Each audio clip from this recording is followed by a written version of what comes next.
Bom, eu sempre quis ser promotor de justiça, só que naquele tempo, como eu casei cedo, tinha filhos, o salário de promotor não dava para sustentar a família. Então não podia ser, né? Depois houve uma mudança de comportamento, tanto no meu escritório, como também na promotoria. Aí passou a ser interessante. Mas eu tinha um outro problema para ser promotor. Eu conhecia muito bem as matérias cíveis, constitucional, civil, processo civil, comercial, trabalhista.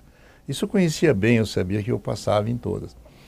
Mas eu tinha uma deficiência de penal e processo penal, principalmente direito penal. Porque eu não advogava no direito penal, então você não, e o concurso é muito exigente, sempre foi e ainda é hoje. Então eu tinha essa dificuldade. Aí, como surgiam alguns problemas de ordem lá no meu escritório, eu resolvi colocar em prática esse meu desejo de ser promotor. Então, Um escritório próprio. próprio. Eu ganhava muito dinheiro, não tinha possibilidade. E de repente tive umas mudanças, o dinheiro caiu, papapá. Enfim, coisas que eu prefiro não comentar. Passei a me interessar. Aí eu topei com a dificuldade, como é que eu vou passar em penal? Preciso pensar, mas isso era mais ou menos novembro, dezembro de 80, de 79, perdão. Mais ou menos nessa data, né? Aí eu falei, olha, eu vou comprar porque os livros de direito penal, todos eles são muito bons, mas tem um detalhe. Eles falam muito em volta do assunto central e pouco do assunto central. Por exemplo, direito penal. A essência do direito penal é saber o que é crime, com todas as suas modalidades, a sua extensão. Quem sabe isso, sabe direito penal. Quem não sabe isso, não sabe direito penal. Então, você precisa ler páginas e páginas e páginas para poder chegar no que te interessava, entendeu? Então, eu falei, vou comprar um resumo de um livro. O concurso, para mim, eu estou falando isso porque marcou. Marcou. Aí eu comprei até um resumo de um livro de um colega nosso, Pisotti Mendes, Dr. Pisotti Mendes. É um livro já pequenininho. E eu fui estudei por ele, estudei.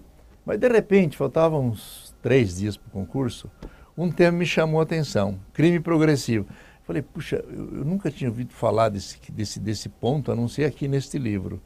Aí estudei, me interessei, estudei. 2 dias depois caiu no concurso. Então, foi a primeira coisa que marcou no concurso meu foi isso, ter tido a sorte. E depois tive um outro problema que, para mim, foi sorte. Agora, para outra pessoa, não é claro, né? Um dos examinadores ficou doente.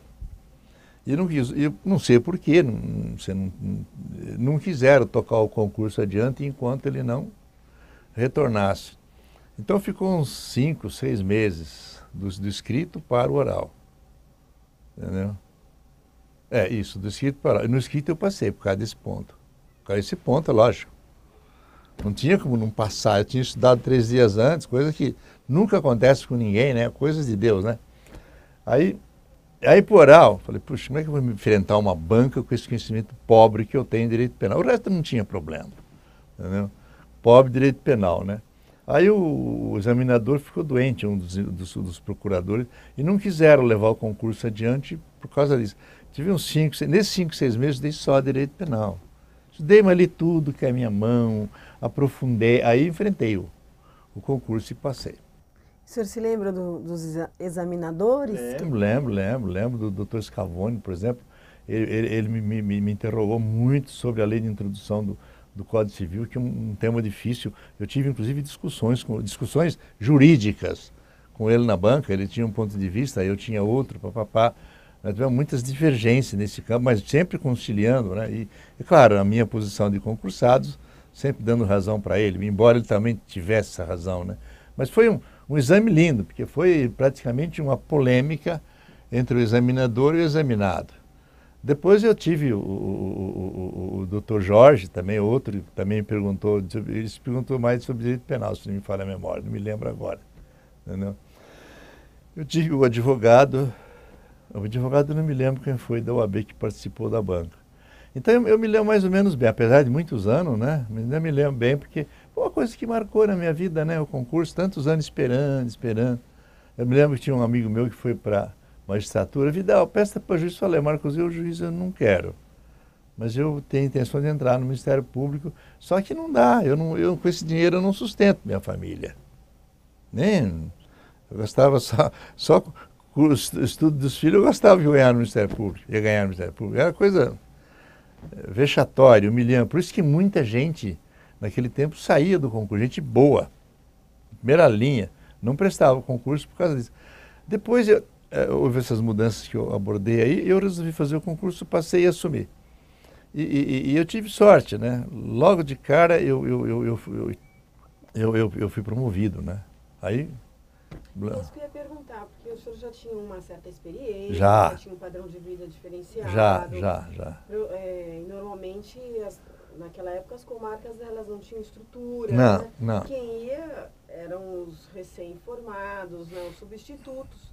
Então, como é que foi esse começo do senhor? Então, eu cheguei lá na procuradoria, me lembro do procurador até hoje, eu falei, olha, eu tenho experiência em matéria de direito, você pode ver meu currículo aí. Eu tenho experiência, eu gostaria que você me aproveitasse o mais rápido possível em lugares. O procurador fez até uma brincadeira comigo, falou, eu vou te mandar para o júri. Eu falei, pode mandar.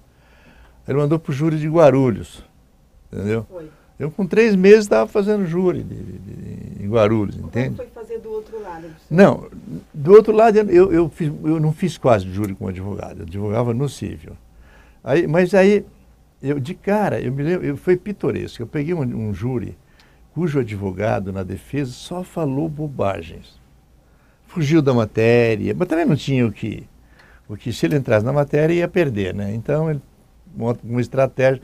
E ele foi muito habilidoso e aquilo me deixou, balanceou, mas mesmo assim eu consegui a condenação. Depois eu tive um segundo júri, mesmo lá em Guarulhos, onde foi uma coisa horrorosa. O cara estava, me lembro até hoje, o cara estava passando ali na Estação da Luz e vi um conterrâneo dele do Nordeste jogado ali no chão ali, e ele pegou o amigo conterrâneo e levou para casa dele, o cara tomou banho, comeu bem, papá ficou forte, se engraçou com a mulher dele. E a mulher dele correspondeu. Aí o marido foi tirar satisfação, ele puxou uma faca, falou, olha, se você não for embora daqui eu te mato. E o cara foi. Entendeu? Aí ele ficou dono da casa, o dono da mulher, ficou dono de tudo ali, né? Aí se engraçou com a filha da mulher de 13 anos.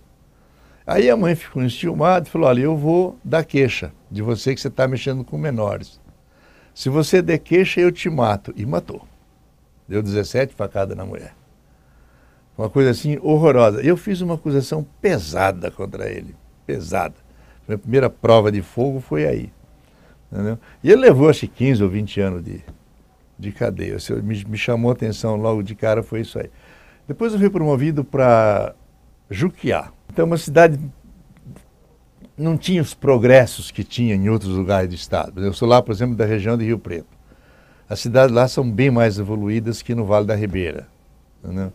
E tinha problema de todo lado. Só que não tinha juiz, não tinha delegado, não tinha nada. Aí o juiz lá chegou um dia, ele vinha uma vez por semana. Ele chegava na quarta e ia embora na quinta. Falei, ó, Saraiva, nós estamos com um problema aqui, pô. Eu estou sozinho aqui, eu dependo de você. Porque o promotor, ele deve ter muita criatividade na função, muita. E isso é arriscado, porque você pode estar errado, pode cair no ridículo, pode abusar, tem um monte de coisa. Então você precisa ter muita formação humana. Por isso que eu defendo na promotoria, principalmente também na magistratura, formação humana, muito importante, porque ela vai te dar os parâmetros de você, de desimprovisar, criar, ter criatividade. Então ela tinha um problema sério. Todo domingo à tarde, isso que eu não estava lá domingo à tarde, eu vim embora, no sábado eu vim embora.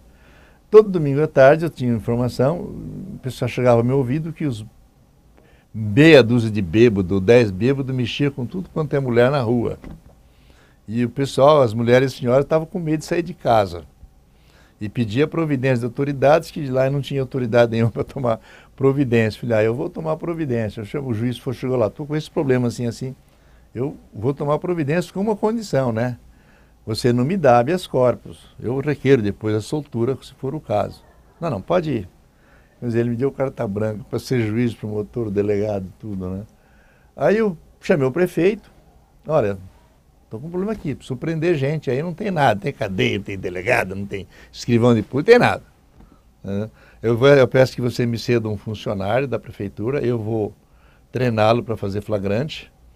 E falei com o delegado da cidade vizinha, você só me assina os flagrantes. Aí botei tudo na cadeia. Chegava lá segunda-feira, tinha a filha das mulheres lá, pedindo para soltar. Claro que eu ia soltar, bêbado não é punição grave. Lógico, estava criando aquelas condições para assustá-la, para não beber mais. Funcionou. Funcionou, né? Aí as mulheres diziam, eu vou te soltar seu marido. O delegado já tinha falado, o juiz tinha falado, pode soltar que eu solto. Mas claro que eu ia soltar, no dia seguinte você solta, né? Só esfriar a cabeça e tal, né? Aí eu vou soltar seu marido, com uma condição de não deixar ele mais beber. Não, prometi, tá? Eu soltava todo mundo lá, todo mundo ia para casa com as mulheres e tal, acabou, né? E o pior que chegou uma notícia que a cadeia estava caindo, né? Eu fiquei preocupado, para desabar em cima desse povo aí, eu estou seriamente envolvido, né? Eu devia, não tem essa, eu não sabia que a cadeia estava assim, eu tenho que saber, pô, da minha função, né? O senhor tinha que visitar a cadeia uma vez por mês, né? Entendeu?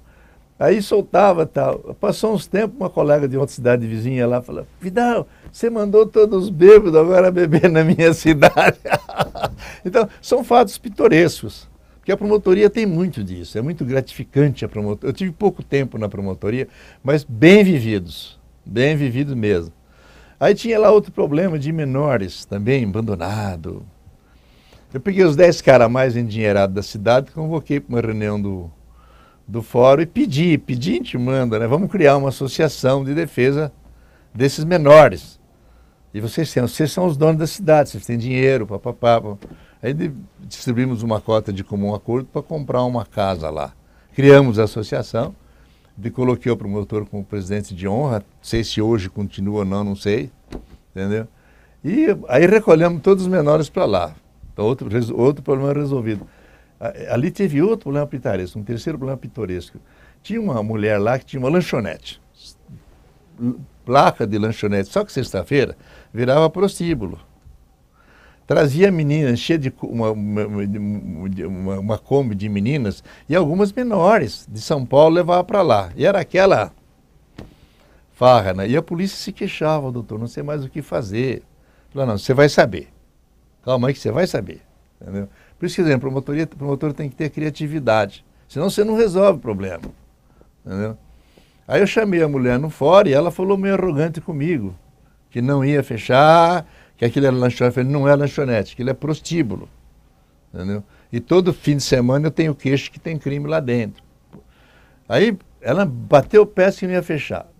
Na hora de sair eu falei para ela, olha, eu vou arrolar a senhora como coautora de todos os crimes que aconteceram lá dentro. Entendeu? Vou mandar intimar a senhora e arrolar até provar que a senhora não tem culpa mesmo. Se não tiver culpa, eu não vou poder fazer nada. Mas se tiver, a senhora vai ser processada criminalmente. Aí no quarto inquérito que teve lá, a mulher cedeu, né? Antes disso chegou o prefeito lá, falou, doutor, eu chamei o prefeito, depois do terceiro, quarto indiciamento da mulher, você tem que cancelar esse funcionamento do bar, que não é bar, não é lanchonete. Mas não sei o quê, tem mandado de segurança. Não tem mandado de segurança, eu já conversei com o juiz, não tem mandado de segurança.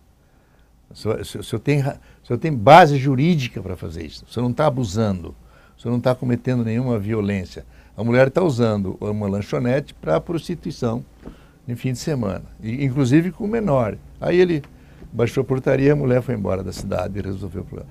Então, são coisas que a gente enfrenta, que às vezes o promotor passa a vida inteira e não enfrenta o problema. Não é que não enfrenta, o problema não existe.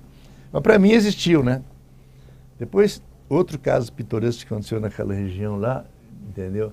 A respeito disso, foi lá em Registro, né? Foi lá, eu substituí o Registro também, aconteceu lá alguns fatos pitorescos. Surgia crimes, né? Bárbaros ali, por causa de posse de terra. Matava mesmo. Eu intimei toda a cúpula da polícia e nós também cessamos essa violência, né? Entendeu? E depois eu fui promovido para Itanhaém. Itanhaém, o problema lá era afogamentos, que eu me lembro. Todo fim de segunda-feira eu chegava lá, de manhã no fórum, 5 afogados, 6 afogados, 7 afogados. Aí eu movimentei o bombeiro, papapá, mas não, isso aí realmente não... Você não pode impedir que o cara vá nadar no mar lá na frente e morra afogado. Depois eu fiquei sabendo que algumas providências foram tomadas e diminuiu bastante esse número de afogamentos, entendeu? De afogamentos de Itanhaém. Então, foi uma carreira assim, curta, mas muito cheia de problemas. Depois eu vim para Diadema. Cheguei em Diadema e fiquei sabendo que eles tiravam uma ficha às 4 da manhã. Entrava na fila às 4 da manhã, às 8 horas recebia uma ficha para falar comigo às 13 horas da tarde. Eu fiquei sabendo, isso aqui não existe, pô, não pode ser assim. Um coitado falar comigo, sair da casa dele meia-noite, 1 hora, andar 2 horas a pé. Porque tinha um horário de atendimento. Porque o meu horário é 1 hora da tarde de atendimento. Era no fórum. No fórum, né? Aí eu vim e falei com o assessor do procurador-geral, falei, olha, eu estou com esse problema na procura. Eu não tinha receio de pedir ajuda. Conselho que era mais experiente, que era mais velho, que eram os procuradores de justiça, eles tinham muito mais experiência que a gente. Eu sempre fui humilde nesse ponto, eu nunca... Eu falei, olha, eu estou precisando de uma orientação aqui, eu não sei o que fazer. Eu não concordo com isso, eu falei, eu não concordo, a pessoa vinha às 4 da manhã, tirar uma ficha, voltar às 8 para marcar comigo por 1 hora, mais ou menos assim que funcionava, né? Eu não concordo, não, mas não tem outro jeito, você só pode atender 40, se você for atender mais, você não vai dar conta de despachar os processos, e era verdade. Aí eu falei, olha, eu falei até brincando com o procurador, eu vou pôr uma mesa às 4 da manhã lá na porta do fórum e vou atender. É lógico que eu não ia fazer isso, né? Não faça isso, vão te chamar de louco. Aí eu falei, se me chamar de louco, vai pegar, que eu sou louco, né? Claro que eu não fiz. Aí comecei a investigar lá, perguntar. Aí alguém me falou, o prefeito está organizando uma assistência judiciária. Acho que foi a primeira no estado de São Paulo. Aí então chama ele aqui. Era o vice-prefeito encarregado desse problema, que era um advogado lá da cidade. O Paulo, ficou meu amigo. Aí o Paulo chegou lá um dia, logo no dia seguinte, entrei lá, o Paulo estava lá, ele é um senhor alto, forte, muito delicado, muito respeitoso, e conhece muito direito. Pois não, doutor. Ele estava com medo de fosse alguma coisa com ele. Falei, não, o problema é este. Doutor, eu não tenho sala. Falei, não tem problema. Você atende na minha sala de manhã. Eu não venho de manhã, você atende aqui, eu vou falar com o diretor do fórum. Se ele liberar, tá? Se ele não liberar, vamos ver outra solução. Aí passou uns 2 dias, ele já mandou me dizer, olha, alugamos a sala em frente ao fórum, e o problema foi sanado. Então, eu acho que tudo isso aí são criatividades que o promotor deve ter. Jogo de cintura. Jogo de cintura. Sem falar nos casos comuns, que volta e meia, eu me lembro que uma vez entrou um casal, isso foi lá em Diadema, os dois brigando um com o outro, quase se pegando na minha sala. Eu dei uma bronca, eles ficavam bravos, aí eu tive ideia, vocês são casados? Não, nós vivemos juntos. Aí eu dei uma bronca neles, porque não eram casados. O que eu tenho com isso? Nada, né? Não tem nada que ver se o cara é casado. Aí eles ficaram meio envergonhados, aí cederam, aí me ouviram, eu pus os dois na linha, mandei embora. Quer dizer, isso tem muito na promotoria. Você tem que usar de criatividade. Um pouco antes disso, eu fui promotor em Tambaú. Eu não sei se é isso que você quer saber. É isso mesmo. Eu fui promotor em Tambaú. Não, eu estou deixando você bem à vontade para você contar as histórias nas entrâncias. Promotor em Tambaú. E lá em Tambaú tinha cerâmicas. É uma cidade que faz telha, tijolos e tal, né? E quase todo dia tinha um trabalhador reclamando de direitos, né, trabalhistas. Tinha lá um monte de ações. Eu chamei o dono da empresa. Eu não podia fazer isso também. Mas chamei com respeito, nada de abusar ou humilhar quem quer que seja. Na época, a trabalhista ainda era do Ministério Público. Dava café para a pessoa, deixava a pessoa bem, sabendo que ela estava sendo respeitada na minha sala, nada de imposição. Aí fiquei para ele, falei, olha, está vendo muita reclamação trabalhista da empresa aqui, e está me preocupando, porque está caracterizando um abuso de vocês. Eu posso apurar isso criminalmente, poderia apurar criminalmente, para ver se tinha crime ou não. Não precisa não, vamos ver, vamos conversar. Aí ele foi embora prometendo, e realmente parou, cessou. Nunca mais teve reclamação trabalhista enquanto os meses que eu estive lá. Só que eu saí logo depois voltou. Eu perguntei para os colegas lá, voltou, falei, faz a mesma coisa você, chama ele. Então são coisas que eu passei muito na promoção. Eu não me lembro, grande parte de desfatos eu não me lembro de alguns, né? Mas o senhor aproveitou bem, né? Muito problema. Depois eu vim para o júri em São Paulo, né? Aí no júri é aquela festa, né? Aquela luta, aquela guerra de grandes advogados como o Valdir Troncoso Pérez, Márcio Tomás Basto. Você enfrentava grandes advogados, entende? E era aquela luta para você conseguir a condenação. Eu me lembro que um dia, esse foi pitoresco, entrou, eu estava lá sendo processado, um pastor protestante. Ele tinha feito um crime, não, pastor não, perdão, um comum lá. Aí na prisão, ele se converteu em pregador protestante, na prisão. Aí ele chegou no dia do depoimento, era praxe, terminado o depoimento do interrogatório do réu, perdão, o termo técnico, né, interrogatório do réu, o juiz me dava a palavra. E ele chegou lá aquele dia e mexeu com todo mundo, porque ele falou de Deus, falou da liberdade, falou da bondade, falou um monte de coisas assim bonitas. Criou um clima a favor dele muito grande.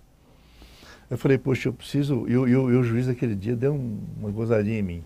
Normalmente o juiz dava um café depois do interrogatório. Aquele dia ele não deu.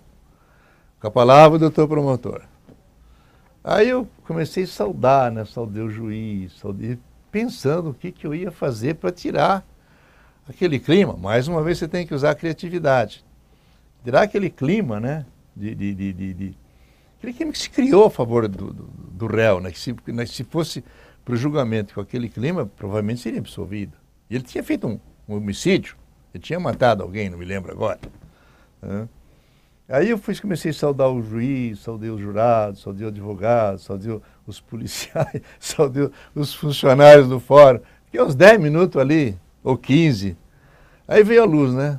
A luz, falei, olha, senhor jurado, o réu me impressionou também, não foi só os senhores. Eu também estou impressionado com a mudança radical que ele teve na prisão. Isso é muito bonito, muito elogiável. Ele, como ele falou, eu também concordo, teve uma interferência de Deus na vida dele. Só que Deus interferiu na vida dele para ele pregar aqui dentro do presídio, porque aqui ele que vai ser útil.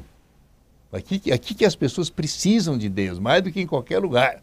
Havia até uma frase que dizia, né? Tanto que Cristo diz, eu vim para os criminosos, para os pecadores, para os que têm vida irregular. Cristo veio para essa gente mais do que para nós, que temos uma vida normal, papapá.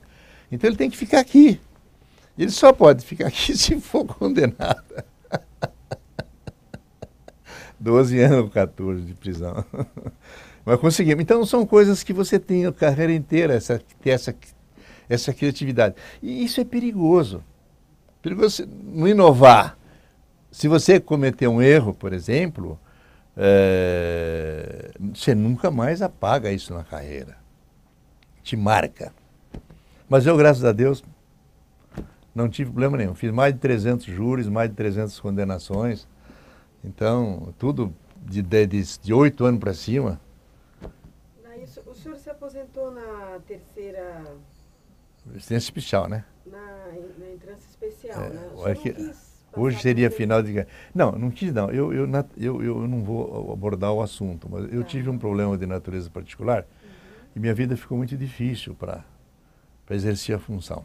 Entendi. Aí eu falei com o procurador na época, geral, que era até amigo nosso aí, o Dr. Cláudio e tal. Falou, olha, Vidal, você fica na sua casa. Eu falei, não, eu tenho licença-prêmio, vou tirar. E eu achei que resolveu.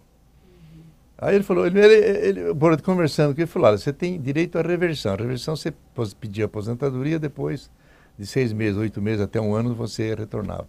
E eu me aposentei com esse propósito.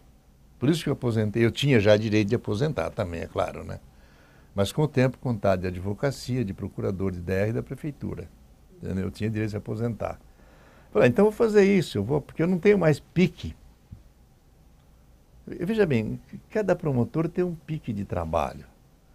Tem uns que nascem para dar parecerzinho lá em casamento. Então ele praticamente assina os editais e está resolvido o problema dele. Eu já não tinha esse tipo de temperamento. Meu primeiro era brigar com todo mundo, que desde que eu tivesse razão, eu brigava mesmo, né? E por incrível que pareça, com colegas, acho que uma vez só uma vez eu tive um problema com um colega, prefiro não abordar o assunto também, e com o juiz uma ou duas vezes só. Muito pouco problema com colegas e juízes, entendeu? Aí passou o tempo, né? Aí eu comecei a ter outra atividade. Aí, quando chegou o tempo de aposentar mesmo, ou voltar ou ficar na aposentadoria, eu falei, não tenho mais pique, né? Você perde o pique. E é perigoso para a função. É ruim para a função. Entendeu? Falei, bom, já que eu tenho direito, então vou aposentar e aposentei. Por isso que eu fiquei pouco tempo. Na realidade, eu tive um problema de ordem particular que me afetou bastante. Me tirou de órbita, me tirou aquele entusiasmo. A promotoria é muito entusiasmo. Aliás, tudo que se faz na vida, né? Por que é que o artista tem entusiasmo pela carreira, ele fala da carreira? Eu acho que toda carreira devia ter esse entusiasmo. Toda carreira, seja ela qual for. Aos olhos de Deus, todas as profissões são iguais. Entendeu? Então não tem essa de um ser mais importante que o outro. Talvez devido à dificuldade de exercer a função, seja melhor remunerada, mas nada diferente. Então, eu tinha esse entusiasmo, esse fogo de fazer justiça, né? Que o promotor procura justiça sempre. Ele não é um acusador. Quantas vezes eu não pedi absolvição? Várias vezes. Eu me lembro de um fato lá, que já no júri, né? Tive um outro fato também pitoresco, também se marcou também. O sujeito... Como é que é a história? Ele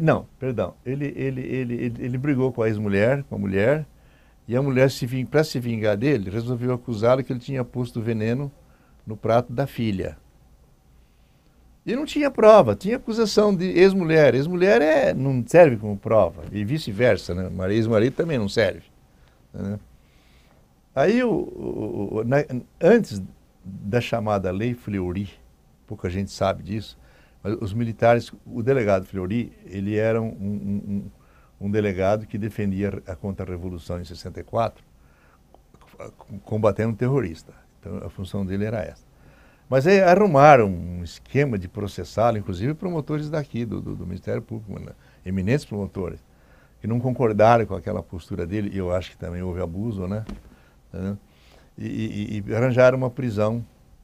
Naquele tempo, se o réu fosse pronunciado, antes de mandar a júri, o juiz dá uma sentença de pronúncia dizendo que ele pode ser culpado, por isso que ele manda a júri. E aí era obrigado à prisão. A prisão era obrigatória. Aí ele casou de novo. Como é que é? Casou de novo e brigou com a mulher. Brigou com a mulher. E brigou pior dessa vez do que a outra. Prova que ele não era boa coisa, né? Entendeu? Brigou pior do que a outra. Aí a mulher denunciou eles, porque tinha mandado de prisão contra ele, pela lei, antes da Lei Fleury. Só que nesse interregno veio a Lei Fleury tirando essa obrigatoriedade de prisão. Aí ficou a critério do juiz. E ali não era caso de prender. A gente chama de tentativa branca. O que é a tentativa branca? É uma tentativa que pode envolver o réu à morte, mas é muito difícil. É o caso de pôr veneno no prato. Se a menina não come da comida, não acontece nada. Entendeu? E se come, às vezes também pode não fazer tão mal. E sim, coisas que... Então a gente chamava de tentativa branca. A tentativa branca, eu me lembro que naquela época, se não me falha a memória, a pena era 2 anos com direito à subsídio, quer dizer, liberdade. Não dava, não ia para a prisão. Como hoje também, não vai, né? Hoje é 4. Antigamente era 2. Então a polícia foi lá e prendeu ele. Só que a lei já estava revogada. Aí chegou lá, gente de todo lado em favor contra o homem lá, se você soltar, ele vai matar a mulher. Eu falei, escuta, como é que eu vou manter esse homem preso aqui? Nessa situação, é uma tentativa branca, não pode ficar preso preventivamente. E nem depois de condenado ele vai preso. Primário, bom antecedente, residente, trabalho. Não tem condição nenhuma de ser preso. O juiz é uma pessoa que confia em mim. Tudo que eu requerer para ele, 99% ele concordava. Uma vez ou outra podia discordar lá. Entendeu? Podia discordar lá, né? Mas normalmente ele concordava. Como é que eu vou requerer a prisão desse homem aqui? Não, mas se você concordar com a soltura, ele vai matar a mulher. Então manda a mulher vir aqui, me declara isso, assina com testemunhas e tal, se for possível. Pelo menos ela me declara, eu vou falar com o juiz, ver se nós mantemos ele uns meses aí na cadeia para ele refrescar a memória. Ah, não vem, tem... Escuta, o que vocês querem que eu faça? Cair no ridículo? O juiz não vai manter essa prisão, não vai. Eu conheço o juiz, eu sei com que eu estou lidando. E isso é importante, o promotor estar próximo do juiz. Porque nessa hora você sabe com quem você está mexendo. Entendeu? Então, eu falei, não vou concordar. Se ela não vier, eu não vou concordar com a prisão dele. Eu vou soltar ele hoje ainda. Não, então ela não vem. Não, então pode. No dia seguinte, 2 dias depois, eu pedi a soltura, o juiz dele foi lá e matou a mulher. Falei, agora nós prendemos ele. Mas eu acho que outra coisa importante que eu acho na promotoria, ficar muito em cima da lei, não querer inventar. Não inventa não, que é pior, eu acho. Ah, mas tem que fazer justiça. Não, a justiça é a justiça da lei. Você tem a justiça da lei e a justiça de Deus. A justiça de Deus pouco ou nada tem a ver com a justiça da lei. A justiça de Deus é outra coisa, é outra postura, é outro posicionamento, que não tem nada que misturar as coisas. Aqui nós somos promotores, não somos pastor protestante nem padre. Entendeu? Então, deixei claro isso aí. Posso, depois encerrou, eu tinha razão, né? Ninguém em sã consciência ia manter aquele homem preso. A não ser que tivesse uma prova. Que ele, se preso, ia correr risco de praticar outro crime. Aí sim, aí você tem um... Mas não tinha, né? Não tinha, ninguém quis falar nada. Entendeu? Bom, vamos agora então... Mais um caso? Não, já, se o senhor quiser contar... Só mais um. Pode contar, não tem problema não. Eu estava em Itanhaém. Aí cheguei lá um dia lá, tinha um advogado lá, doutor, porque quando se trata de prisão em flagrante, o delegado é obrigado a nos comunicar em 24 horas através de uma cópia do flagrante. Eu recebi uma cópia do flagrante, estava até em cima da minha mesa, entrou o advogado lá, doutor, contou a história. Meu caseiro chegou em casa, viu a mulher dele sendo agarrada à força por um vizinho, um conhecido qualquer. Aí ele gritou com o cara puxou a faca para vir em cima do caseiro. O caseiro fugiu pro terreiro, né, pro quintal, e o cara foi atrás com a faca. Ele passou a mão num caibro, deu uma pancada só na cabeça e matou o cara. Só que ele foi na delegacia, o delegado lavou o flagrante. Eu não acho que é caso. Eu examinei, eu falei, você tem razão. Vamos soltar esse homem. Aí pedi a soltura e tal. Daí um tempo ele apareceu lá, o juiz não concordou com a soltura. Eu falei, como não concordou? Aqui entra também a autoridade do promotor. Como não concordou? Eu não denunciei o réu, o inquérito é meu, não é do juiz. O inquérito é meu. Eu sou o juiz do inquérito. Entendeu? Aí fui lá e falei com o juiz, vai deixar esse cara preso, um cara pai de família, dá 3 legítimas defesas, da honra da mulher, da casa dele. Não tem como manter esse cara. O cara é trabalhador, sério, nunca teve nada com a justiça. Não tem como manter esse cara. Tem que responder em liberdade.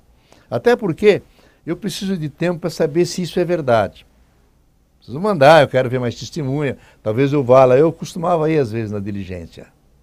Saía do meu gabinete, ia lá para saber conversar com um vizinho, conversar com pessoas. Eu mesmo talvez fazia a minha investigação particular. Às vezes, não era nem tinha tempo para fazer em tudo, né? Mas um caso ou outro. Entendeu? Não, mas eu não posso concordar. Eu falei, olha, então foi o seguinte, você me manda de volta a informação que eu vou pedir arquivamento. Não vai ter processo. Eu vou acreditar no que está escrito aí, eu vou pedir o arquivamento por legítima defesa. Aí o juiz assustou. Ah, não pode, tá. Não, vamos conversar. Aí conversamos e ele soltou o réu. Mas se você não tem essa iniciativa de ir lá com bons modos, com educação, com respeito, falar com o juiz e com firmeza, o coitado fica preso 1 semana, 1 mês, sei lá quanto tempo. E o promotor não pode concordar com isso, com gente inocente na cadeia. Não pode. Entendeu? Então são coisas que... Agora terminou. Imagina. Eu queria que o senhor fizesse um resumo aí do que significou o Ministério Público na sua vida. Muito, mas muito. Foi uma mudança total, o entusiasmo pela justiça. Me encantei com a carreira, porque o promotor ele tem que ser, no mínimo, de conhecimento e expertise igual ao juiz, o advogado e a polícia, no mínimo igual. Porque se for inferior, ele apanha de todos. Entendeu? Então me obrigava, eu logo entendi isso, entendeu? Então isso me obrigava a estudar, a examinar tudo.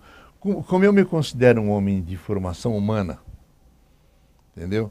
Então eu tinha facilidade, o homem de formação humana, ele tem facilidade para resolver os problemas, seja de qual for.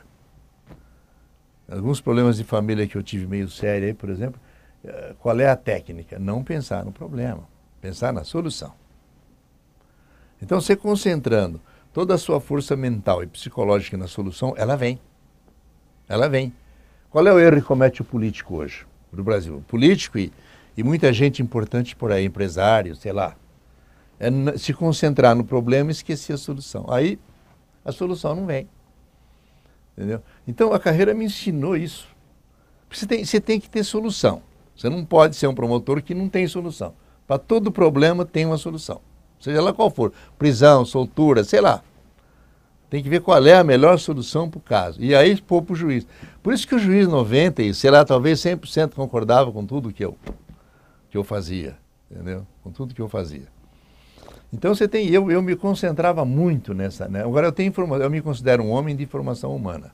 Não que não tenha outros, pelo amor de Deus, no Ministério Público está cheio de gente de formação humana. Graças a isso, o Ministério Público é a instituição forte que é hoje.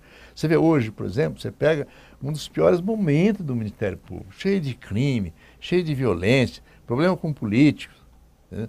Tudo isso, no nosso tempo, não tinha, o político não dava esse problema para o Ministério Público nem para a Justiça, não dava. Era muito raro um prefeito ou outro aí aprontar. Hoje não, hoje na minha região de Rio Preto, por exemplo, mais de 50% dos prefeitos estão envolvidos em corrupção. Todos a promotoria tem um trabalho terrível com essa gente. Todos. Eles estão mais ousados. Estão mais ousados, estão roubando dinheiro público. Tudo isso é problema para o promotor. Como sair dessa? Como você enfrentar, por exemplo, um deputado federal, um ministro, entendeu?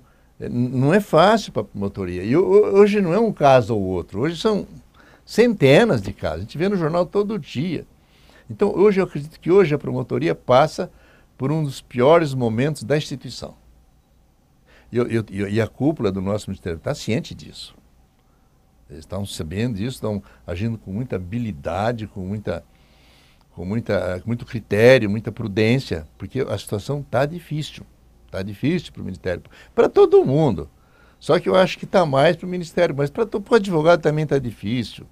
A justiça não funciona, não tem juiz, não tem cartório, não tem cartorário, não tem funcionário, sei lá. Não tem estrutura. Hoje estava conversando com meu sobrinho, que é juiz federal, falou, tio, graças a Deus agora nós estamos recebendo um pouco de estrutura. Agora! Está com 30 anos de atraso. Entendeu? O juiz é um homem com uma promotoria. Eu acho que vai chegar um momento em que ela tem que sofrer mudanças. Acho que vai chegar um momento, talvez hoje não seja a hora. Temos que criar os gabinetes. Aliás, já está em alguns lugares nós já vemos que a nossa cúpula já está orientando nesse sentido. Criar gabinetes de promotores, onde está um chefe de gabinete e gente auxiliares e tal. Se ele for fazer sozinho, como a gente fazia, não tem condições. Hoje não tem condições. Naquele tempo tinha muito menos processo, e tinha muito.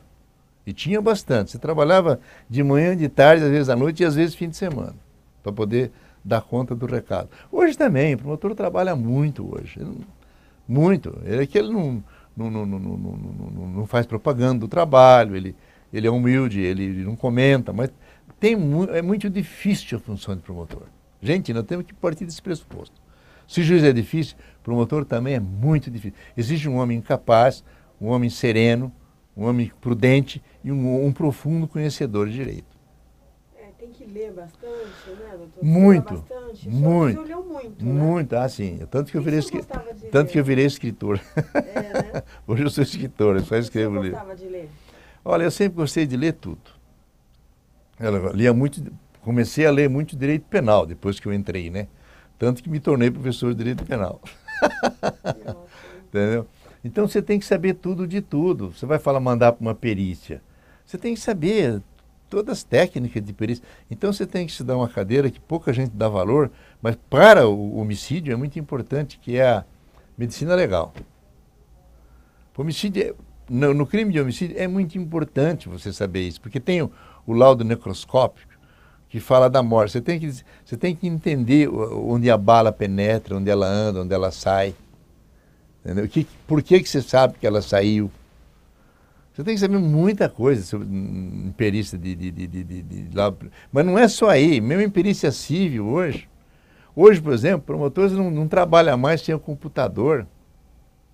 Então, eu acho que não podia nem admitir um promotor hoje que não soubesse bem sobre computador. Se bem que todos sabem, então não tem problema, né? O senhor também é muito religioso, né? A minha religião é uma coisa que eu acho uma religião muito prática. Eu acho que Deus, o Jesus Cristo, que é o nosso Deus, veio para nos ensinar a viver melhor. Só que com seriedade, né? Não é viver melhor fazendo crime, né? Com seriedade. Então eu me dediquei e me dedico muito ao estudo dessa linha. Isso nos leva a ter um autoconhecimento da gente e do próximo. Tanto que estou escrevendo um livro sobre autoajuda, que eu li muito nessa linha do comportamento do ser humano. Como o ser humano é melhor para si, para a sua família e para aqueles que o rodeiam, e para aqueles que precisam dele na profissão. Eu tenho, por exemplo, tem um capítulo que eu estudo até hoje, já li vários livros sobre responsabilidade profissional, seja ela qual for. Você já observou que ninguém trabalha para si? Você está trabalhando para mim, para o Ministério Público, para você, não. E assim é tudo. O promotor trabalha para a sociedade, para o próximo. Entendeu? Então, na medida que você erra na profissão, você contagia, você mexe com tudo que está à sua volta. É muito ruim você ter erro profissional. Então, é muito importante você conhecer tudo da profissão. Inclusive, hoje, computador, né? Senão você cai na mão de um auxiliar aí. Entendeu? Por que alguns comentários que eu ouvi a respeito de alguns anos atrás, quando começou a introduzir o computador, alguns comentários que eu ouvi tinham procedência. O juiz não pode ficar na mão de um funcionário que só conhece o computador. Ele tem que conhecer também. O promotor tem que conhecer também.